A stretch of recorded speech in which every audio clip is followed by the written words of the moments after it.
Skating games have retained quite a strong popularity over the years, from pixel perfect tricks to insane combos. These classics brought the skate park to our screens, and today we're going to see if this one still holds up. Tony Hawk Pro Skater 4 has recently had a remake, but it was originally released in late 2002 for the Gamecube, PlayStation and Xbox, with later releases coming for Windows, Mac and mobile.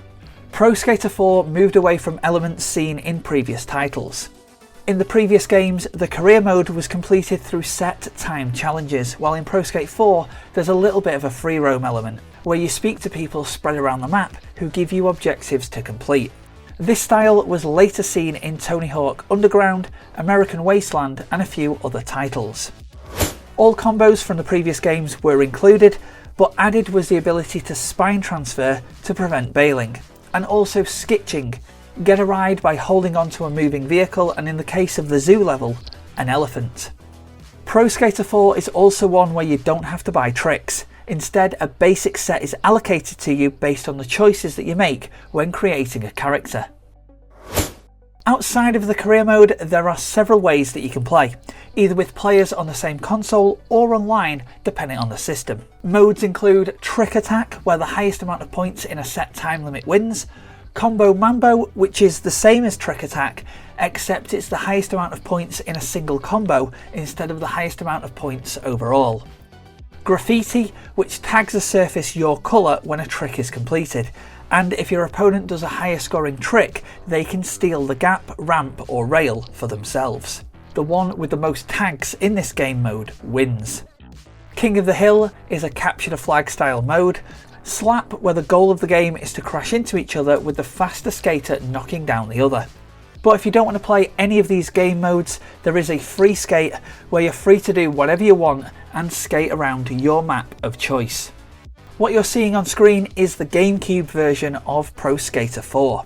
While this version did have unlockables, there was exclusive characters for other systems, which this version didn't have.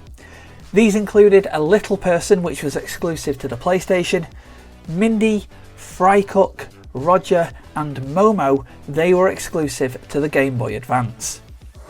Pro Skater 4 was an award-winning sports title, and this can be reflected in its review scores, with video game aggregator Metacritic giving it between an 85 out of 100 to a 94 out of 100 depending on the system, with the PlayStation 2 and the Gamecube versions scoring the highest. Here's what I think. While it is a good game and it is memorable, you can see where it's come from in terms of the previous 3 games. But when you look at later games in the series, you can see where it's going. It's like this game was a little bit of a transitional one at the time. Transitional style games provide quite lacklustre experiences, but this one doesn't. It's fun to play and it has lots of variety. And you do feel freer when playing career mode. If you want to just skate around the world and do tricks, you can do, but if you want to do missions or challenges, go and speak to somebody and accept one. You're not forced to do challenge after challenge, but you will need to do them in order to progress, but you can do them in any order that you like. It also goes to show the popularity of the franchise, considering around the time of the game's release, the development team had seen a significant increase in its manpower. So that was a brief look back at Tony Hawk Pro Skater 4. Is this one that you remember or even played? If you did, let me know your thoughts in the comments below. Drop a like, share, and remember each week we look back at older video games from the past, and if you like what you see, feel free to subscribe to the channel.